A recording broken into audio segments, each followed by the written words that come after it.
You know what happens when you buy a puzzle, right? Like a magnificent gold-plated puzzle. But halfway through, you realize the pieces from the Kylian Mbappé box, the Jude Bellingham box, and the new Bernardo Silva box just do not physically fit together. You don't just force them. I mean, you can't. Exactly. You can't. And in the ruthless, high-stakes ecosystem of elite European football, you might actually have to take your most prized, shiny piece, a piece like Vinicius Jr., right? And just throw it into the fire just to make the rest of the picture work. It sounds totally counterintuitive. To the outside world, it sounds completely self-destructive. But listen, this is the reality at the Santiago Bernabéu right now in the summer of 2026. It is an absolute tactical and financial pressure cooker inside that building. Yeah, and welcome to this deep dive on Bernabéu Notes.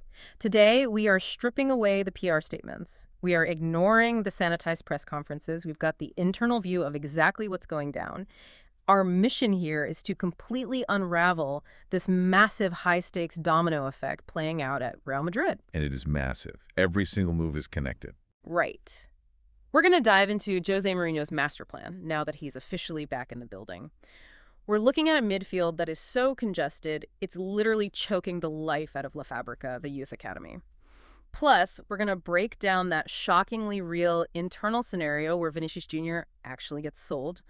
And because this is Spanish football and it's always crazy, a bizarre legal loophole that Barcelona might exploit to break the transfer market wide open. Every single one of those elements is intrinsically linked. I mean, you pull one thread regarding a center back request, and suddenly it impacts the valuation of a winger, which then dictates a massive transfer target over in the Premier League. The board is currently trying to solve a multivariable calculus problem, but the variables are human beings worth hundreds of millions of euros. So let's start with the man who absolutely thrives in that exact kind of chaos, right? We have to unpack the Mourinho doctrine. To understand any of this summer's absolute madness, you first have to look at the guy drawing the blueprints. Mourinho is back. And outwardly, he is playing this ultimate diplomat role. Oh, it is a masterful piece of public relations theater. Truly. Like, we all saw the notes from that Vanity Fair interview he just gave ahead of his mid-July presentation. He is practically radiating calm. Yeah, he sat there and explicitly stated he harbors zero resentment toward Barcelona. He's talking about how his family has fond memories there, how lovely the city is.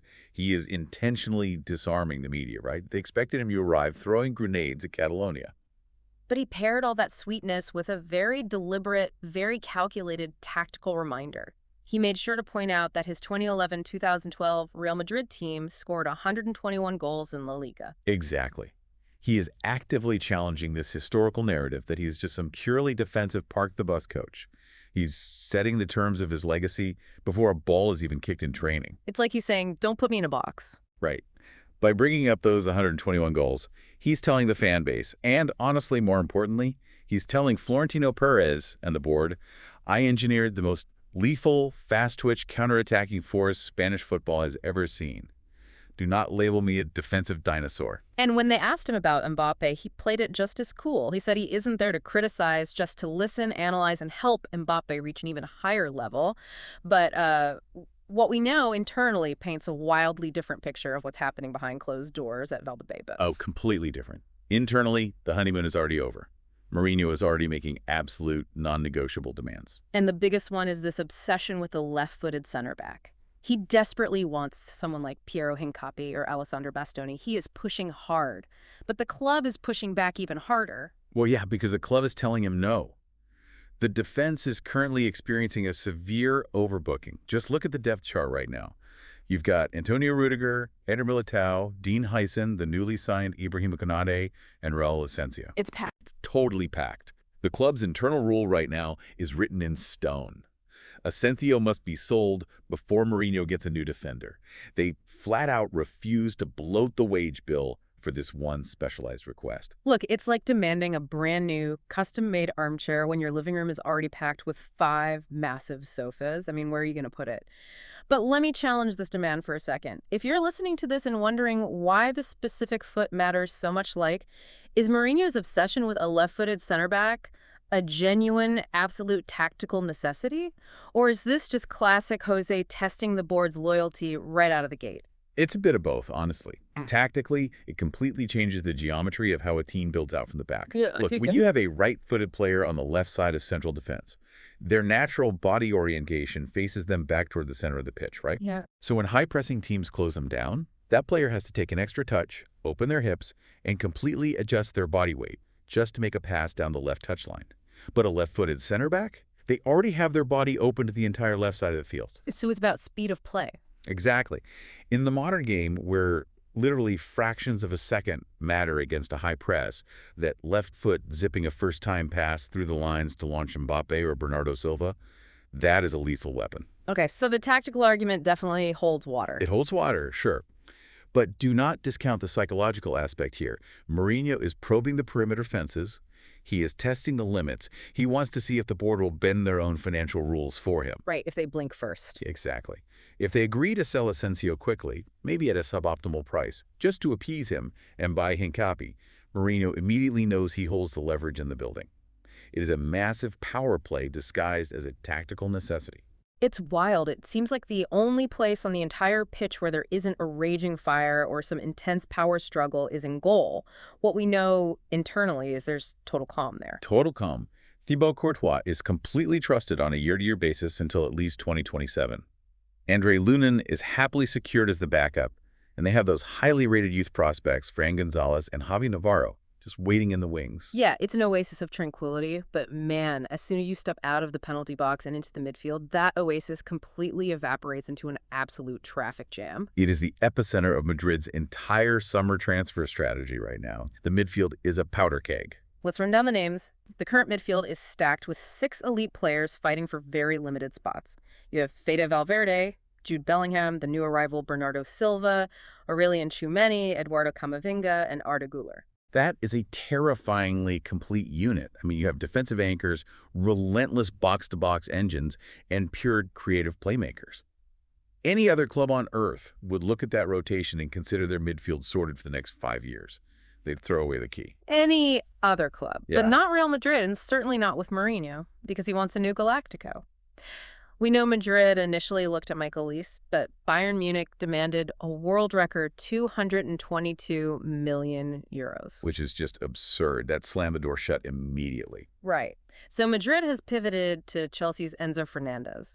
And Enzo reportedly wants the move, but he comes with a 140 million euro price tag. And you just cannot add a 140 million euro asset into a midfield that already has 6 players commanding top-tier wages and demanding guaranteed minutes. It doesn't work. The locker room would fracture, and the club's financial models would completely break. Someone has to be sacrificed. Someone must be sacrificed to balance the books and the squad dynamics. There is no other way. And we know Camavinga is digging his heels in.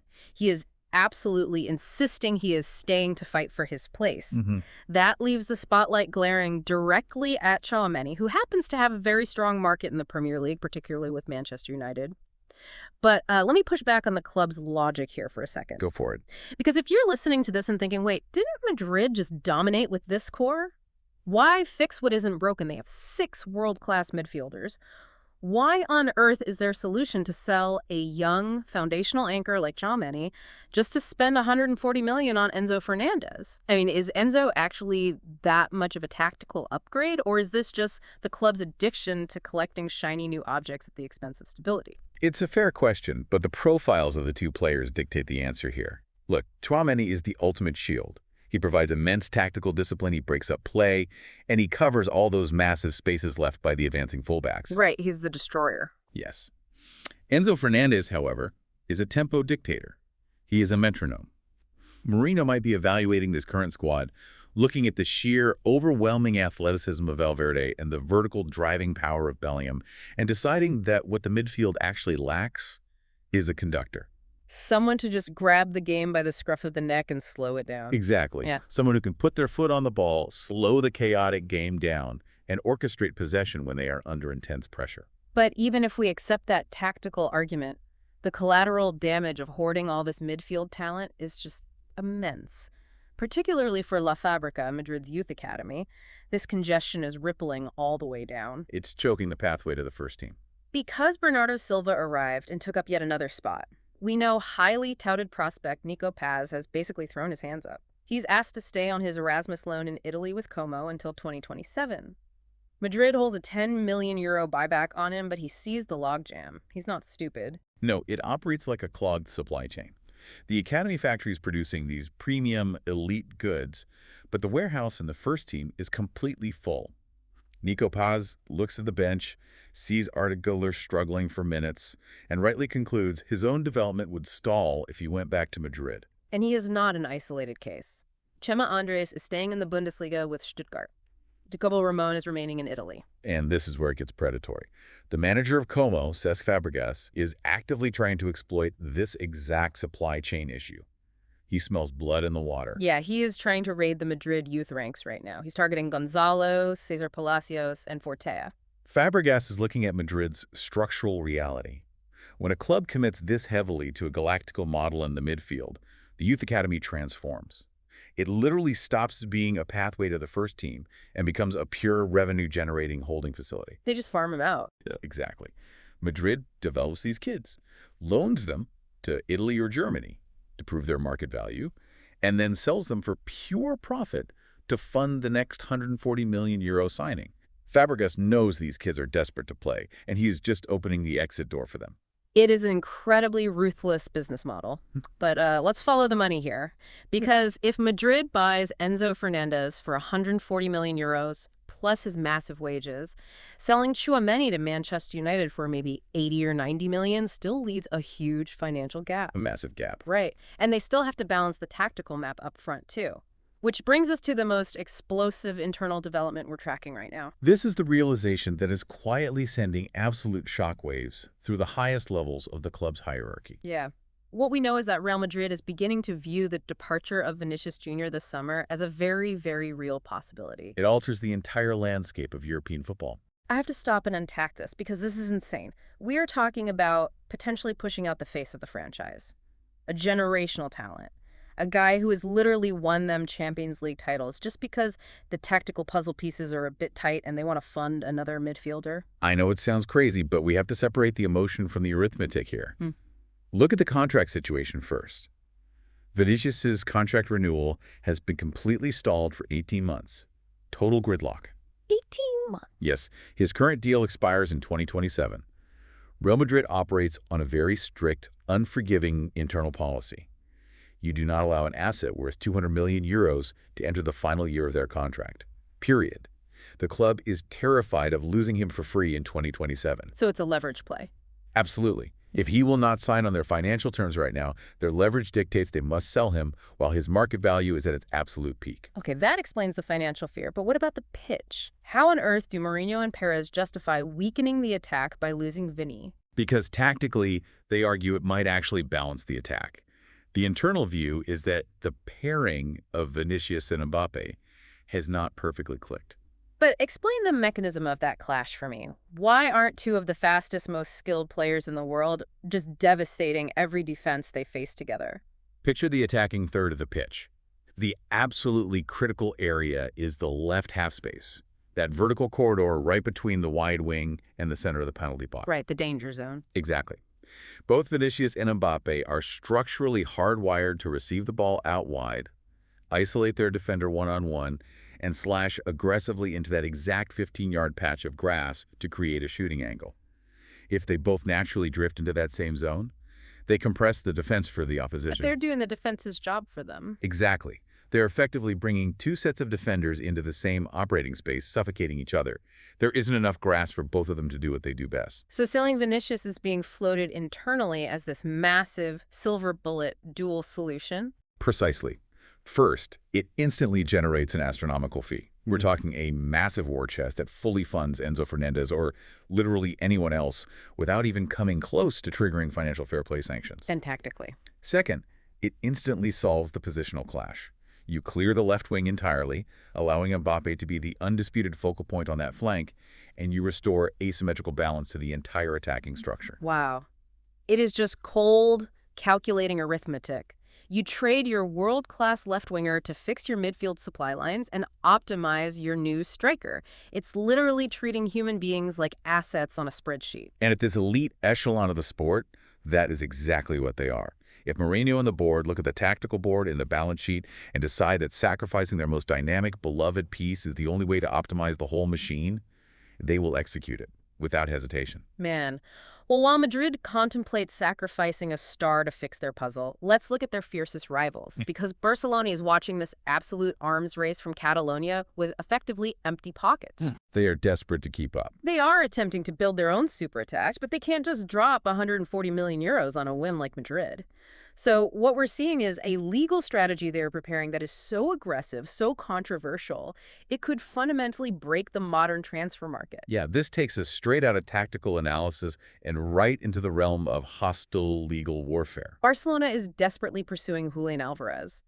And Alvarez wants out of Atletico Madrid. We know his relationship with Diego Simeone is completely fractured. He wants an escape route right now. But Atletico Madrid holds all the contractual leverage. They are refusing to negotiate. They are pointing directly to his 500 million euro release clause and telling everyone, pay the clause or walk away. They are dead serious about this too. They recently rejected a 150 million euro bid from Real Madrid. Exactly. If they won't take 150 million in straight cash from their crosstown rivals, they certainly aren't going to negotiate favorable, stretched-out payment terms with a financially struggling Barcelona. So Atletico is playing absolute hardball, but here is the loophole we're tracking. Legal experts are advising Barcelona that Alvarez could actually invoke Spanish labor law. Specifically, Real Decreto 1006-1985, relying on this historic Zubiar precedent. Walk us through the actual mechanism of this. How does a Spanish labor law bypass a 500 million euro football contract? It is wild. The mechanism hinges entirely on how the Spanish legal system views professional athletes. Under this specific decree, football players are classified as regular workers. Okay. The argument goes like this. Every worker in Spain has a fundamental right to freely change employers. Release clauses are legally framed as compensation to the employer for a sudden breach of contract. However, if a player is earning, say, 8 million euros a year, a 500 million euro release clause is clearly not proportional compensation. Well, no, it's designed to be a massive deterrent. Right, but legally. Barcelona's lawyers would argue it is an abusive, disproportionate penalty that acts as an illegal barrier, literally preventing the worker from exercising their fundamental labor rights. So, by unilaterally breaking his contract, Alvarez could force a Spanish labor court to intervene. The judge would then determine a quote-unquote proportional compensation fee based on his actual salary, his age, and his market value, completely ignoring the 500 million clause. And the belief is a court might lower that fee to a feasible 100 million euros. So this is basically utilizing hostile workplace legislation to force a multi-million-dollar sports transfer. It is weaponizing labor rights to execute a football transfer. It's unprecedented at this scale. But think about the fallout. If this legal trick actually succeeds, what happens to the entire ecosystem? If you're listening and thinking this just sounds like a clever workaround for one guy, look at the wider implications. Does this effectively destroy the concept of release clauses in Spain? It would trigger an immediate financial collapse for the mid-table clubs. Think about teams like Sevilla, Valencia, or Real Sociedad. Their entire financial stability and borrowing power rely on booking player evaluations on their balance sheets based on these massive protective release clauses. Right, they borrow money against those players. Exactly. If a legal precedent is set that any unhappy player can simply walk into a local labor court, claim their clause is disproportionate to their wages, and just buy themselves out for a fraction of the cost, those balance sheets instantly evaporate. The assets those clubs borrowed against are suddenly devalued. The illusion of club control would just be shattered overnight. Every superstar who falls out with a manager would suddenly have a legal battering ram to smash their way out of their contract. And Atletico Madrid would view this as an act of war from Barcelona. They would drag Barca and Alvarez through every appellate court imaginable. It would be an incredibly messy, hostile, years-long legal bloodbath. But for Barcelona, who simply do not have the liquid capital to negotiate a 200 million euro deal fairly, this extreme legal maneuver is literally their only viable path to secure a transformative player like Alvarez. They are trying to hack the Spanish legal system just to build a forward line to compete with Madrid. It is unbelievable. Let's bring this all back to the surface because we have covered an immense amount of ground today. The interconnectedness of it all is just staggering. Truly. We started with Mourinho's calculated PR moves and his internal demands for a left-footed center back clashing violently with a board demanding defensive sales first. Then we moved into a midfield so congested it's clogging the youth pipeline, pushing prospects out to Italy, and forcing the club to consider selling a foundational piece like Tchouaméni just to fund this obsession with Enzo Fernandez. And that financial math led us directly to the bombshell, the incredibly real internal discussions about selling Vinicius Jr. to fix the tactical clash in the half spaces and fund the entire operation before his contract leverage disappears. And finally, Barcelona's audaciously hostile legal strategy to exploit labor laws to land Julian Alvarez, a move that could literally devalue assets across the entire league. When you lay it all out like that, you see a footballing economy operating at the absolute limit of its capacity. It is redlining. And that leaves me with a broader, final thought for everyone listening. If domestic European football has evolved into a state where the wealthiest, most powerful clubs have to cannibalize their own legends just to balance their books, and their fiercest rivals have to resort to hostile labor lawsuits just to afford a striker, doesn't this hyperinflationary arms race just guarantee that these massive clubs will inevitably try to break away again? It really makes you wonder. Like, if the current transfer market requires hacking the legal system and selling your absolute best players just to survive the financial pressure, are these wild 140 million euro transfer rumors just the death rattles of the current football economy? Are we just waiting for a European Super League to become their only escape hatch? It's something to mull over the next time you see a massive transfer rumor light up your phone. Are they building a team, or are they just frantically trying to outrun a collapsing financial model? It certainly reframes every single rumor you read. Uh-huh. The game being played in the boardroom is far more ruthless than the one on the pitch. Absolutely. Thank you for joining us on this deep dive. We will catch you next time on Bernabeu Notes.